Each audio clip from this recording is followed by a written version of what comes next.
Howdy, ladies and gentlemen. Today, we undertake a critical examination of a troubling phenomenon in the digital age, the so-called First Amendment Auditors, who exploit the guise of activism for personal gain. At the center of our journey today is an individual known as FUPA, whose actions exemplify a broader problem. This is not a defense of rights, but a calculated grift, preying on the emotions of the uninformed and the vulnerabilities of private citizens. For the next several minutes, we will discuss this fraud, its consequences, and a practical solution to end it all.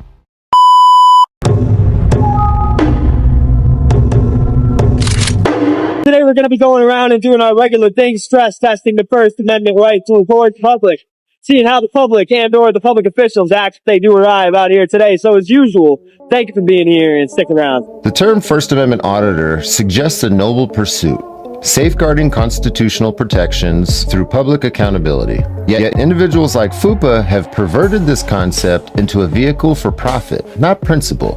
FUPA's modus operandi involves filming outside private businesses, dispensaries, not government institutions like police stations or courthouses. Why? These are low-hanging fruit, staffed by ordinary citizens untrained in legal nuances, ripe for confrontation that fuels YouTube engagement. He claims to stress test the First Amendment rights. But where is the education? Where is the advancement of liberty? But today we're going to be going around and doing our regular thing, stress testing the First Amendment right to report to the public, seeing how the public and or the public officials act if they do arrive out here today. So as usual, thank you for being here and stick around.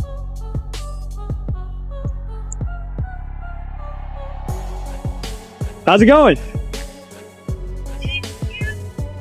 I'm sorry, I just couldn't really hear you with the road noise. I have patients coming in that I can't really record. What do you mean? What are you doing?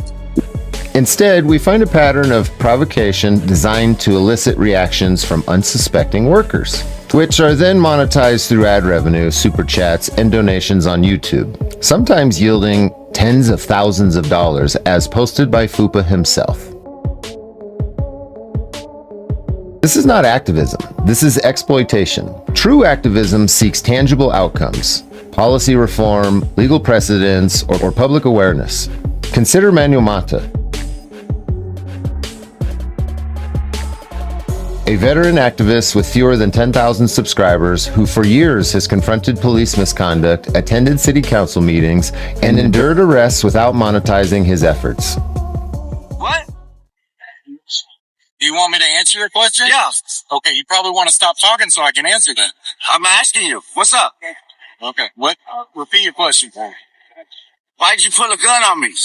Once again, I'm not going to discuss. When did you tell me to stop? That I was being detained? Mr. Mata, all the details of the investigation will be in your report. You can request Why didn't you give me a ticket then? Once again, jaywalker scared me. Yeah, you gave me one afterwards, right? Instead of when I asked. So my whole thing is, I am going to sit here and call out 5 police officers because they're good police officers. Mr. Calzada, Officer Castaneda, Officer Bayan, Officer Little, Officer Brasinio. All these officers respect my right to film anything that cops do while they're in their official capacity. They don't have to bunch up and lie because they did something wrong that they know is wrong. Or Philip Turner, whose work has set standards for accountability. How's it going, man? You got your ID with you? You got any ID, sir? Sir, do you have any ID? Yes, no, maybe? Do you have any ID, sir? Am I being detained? For investigation. There's everything's going on in this world, and especially involving law enforcement. You're walking around law enforcement facility with a video camera. We like to know who's surrounding our complexes. Do you have any ID? Are you refusing to ID yourself, sir? What's your name and badge number? Officer R. Reynolds, ID 3825. Are you refusing to ID yourself, sir? What's your name and badge number? 2586. Thank you. Are you refusing to ID yourself, sir? Am I being detained? Yes, you are. For what crime? I didn't say you committed a crime, but I have the legal right to detain you for further investigation. FUPA's actions bear no resemblance to such endeavors. His videos target private citizens, bud tenders, clerks, everyday people, whose confusion or frustration becomes fodder for his audience's amusement. This is not a defense of rights, but a performance for profit, cloaked in the rhetoric of constitutionalism. The consequences of FUPA's actions extend far beyond his bank account. By filming dispensaries, he exposes private citizens, customers, and employees to public scrutiny they wouldn't normally face, often without their consent, not that they need it. License plates, faces, and personal moments are broadcast to thousands, inviting harassment from an audience conditioned to view these individuals as antagonists. I spoke with a dispensary worker, a kind woman who approached FUPA respectfully, asking why he was filming. Her reward? Thousands of threatening calls, some targeting her children, leaving her traumatized and bewildered.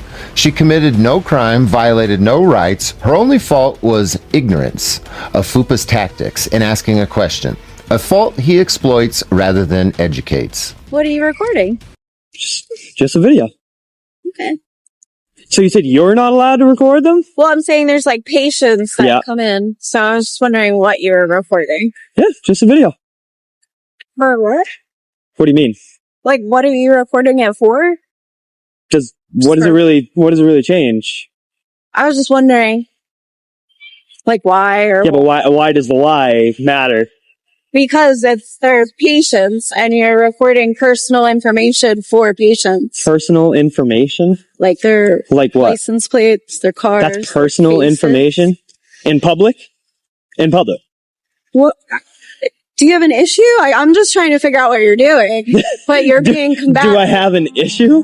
This pattern is not isolated. FUPA's videos often include business contact information, subtly or overtly encouraging his followers to call. The result is a deluge of harassment, threats, insults, and intimidation directed at workers who lack the resources or training to respond properly.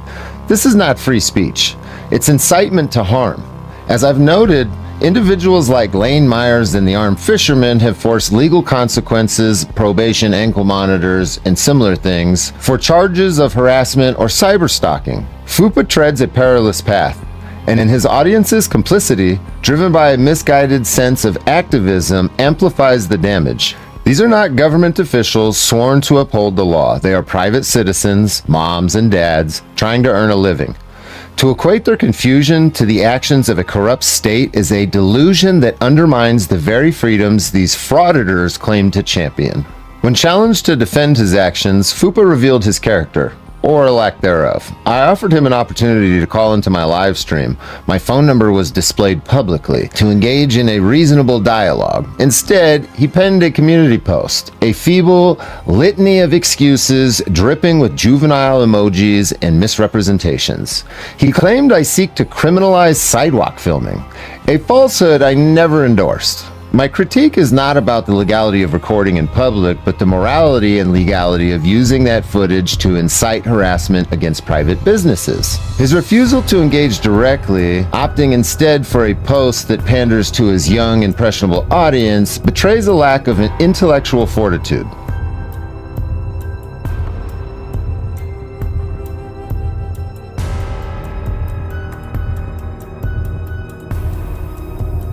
In my world, shaped by years in Arizona's toughest environments, such cowardice would render one a subordinate in the hierarchy of accountability. FUPA, you're washing socks in the prison yard of public discourse, unwilling to face a man who calls you out.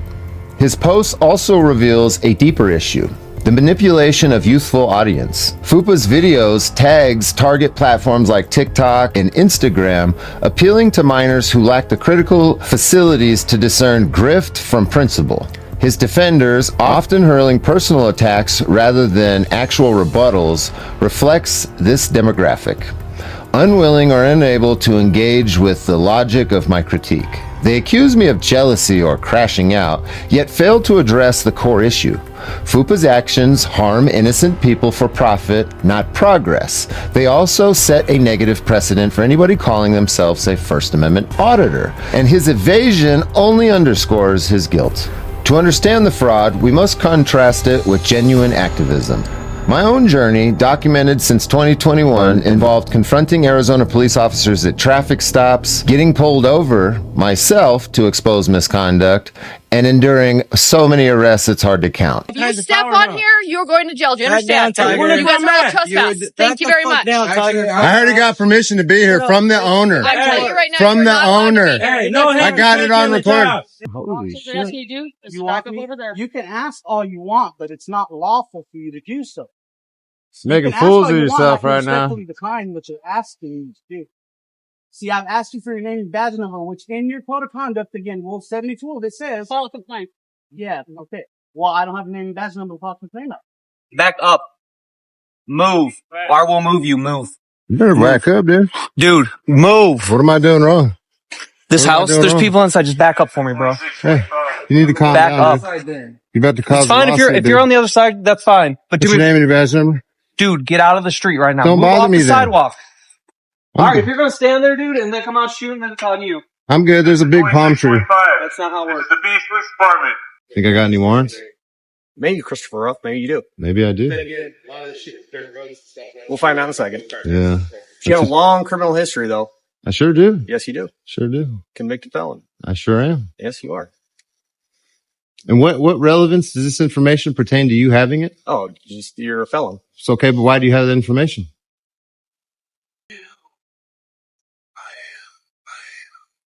Yeah, where'd Kelly's fat ass go? I'm recording you. What's up? Nobody want to say anything to me? Didn't think so. Take care. You're a military vet, right? That's right. You proud of this country? You stand up for people's rights? That's right. So I have a right to record in here. The First Amendment doesn't give me a right? Not here. Not in here. So the First Amendment doesn't exist in here? You can talk to your boss, man. I can't say You swore an oath, bro. That's pretty pathetic. You swore an oath to uphold the Constitution and the Constitution of the United States from enemies, foreign and domestic. You are a domestic enemy. Have a good day. But then I came to realize something. Did it change the system? No. And I'm honest about that. But it was a principled stand that I took, not a scheme to exploit emotions. I was a successful business owner before I started this, and I shut all that down to jump into the world of activism. I've walked among murderers in prison, faced real consequences, and emerged with a clarity that FUPA lacks. He targets dispensaries because they're safe. There's no badges, there's no guns. It's just easy reactions for content. That's not courage, it's opportunism. Now, Manuel Mata, who I mentioned earlier, embodies the real activist ideal. For over a decade, he's challenged Fort Worth's police, attended city council meetings, and sought legal recourse, all without a dime from YouTube. His arrests outnumber mine, yet he persists for principle, not profit. FUPA's defenders dare to compare his dispensary stunts to our efforts. The audacity is staggering. To equate harassing bud tenders with confronting systemic abuse is to mock the sacrifices of those who've risked everything for change, even if they weren't right about it. FUPA, you're not even toilet paper I'd use to wipe away such a comparison. Now, FUPA's actions could be seen as a legal ticking time bomb. His actions are not merely unethical, they flirt with criminality. By posting private business contact information and encouraging audience engagement, he facilitates the harassment, the phone storms, the threats, the intimidation. This is not protected speech. Now, there is a remedy, and it lies in collective actions. You dispensary owners, your industry is tight-knit. You have each other's numbers, or you can get it. Call every dispensary in your state and spread this message. When auditors or frauditors like FUPA appear, ignore them. Instruct your staff and customers to walk past them and say nothing. Don't engage with them at all. Without confrontation, their content dies and dries up. No drama, no views, no revenue. Their channels die within a week or a month. Maybe not that soon, but you get the idea. This is not a call for government intervention or lawsuits, even though I think you could bury them if you sued them all. It's a call for strategic silence. I've seen it work. When I filmed cops, they ignored me. My videos flopped. No conflict, no clicks, no money. Dispensaries, you hold the power to end this grift, for real. This FUPA kid is but one symptom of a diseased ecosystem. At events like Auditpalooza, frauditors pat each other on the back, handing out awards for grifting while claiming activism. You First Amendment auditors that do the same stuff that FUPA does, you're a fraud. And the world is waking up. Your dispensary stunts and private business stunts harm real people. You exploit their emotions, and you mock the First Amendment you claim to defend. To the dispensaries, unite and ignore these grifters. Your silence will kill their channels. To my audience, flood their comments with the things that I've said, because people read those. Until the next video, folks, I hope you have a good day.